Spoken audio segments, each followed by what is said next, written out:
Of course, your famous dog collar match with Roddy Piper. What are your memories of that and the build-up to that feud in one of the matches that people still talk about today?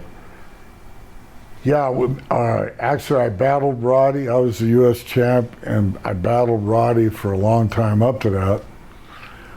And, you know, Roddy was a great babyface, but in my opinion, better heel. But he was really good at both. But we wrestled each other a long, long time, and he told me about this thing he wanted to do with this dog collar, and he presented it to Jimmy Crockett and George Scott, I believe, or Ole, whoever was the booker back then, but mainly Jimmy Crockett.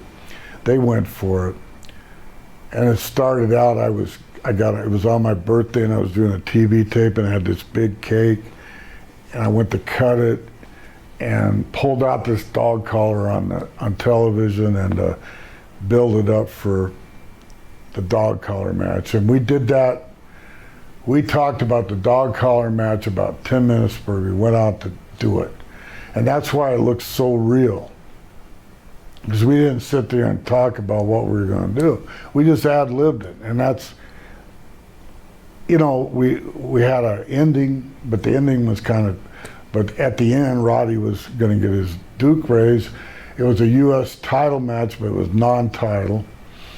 And we just made it a real gruesome match. And Piper had some little tricks that he told me that we could do with it by stretching the thing out, you know, on the chain, and because he brought that dog collar from Oregon. And so we said, let's go do it. Let's steal the show.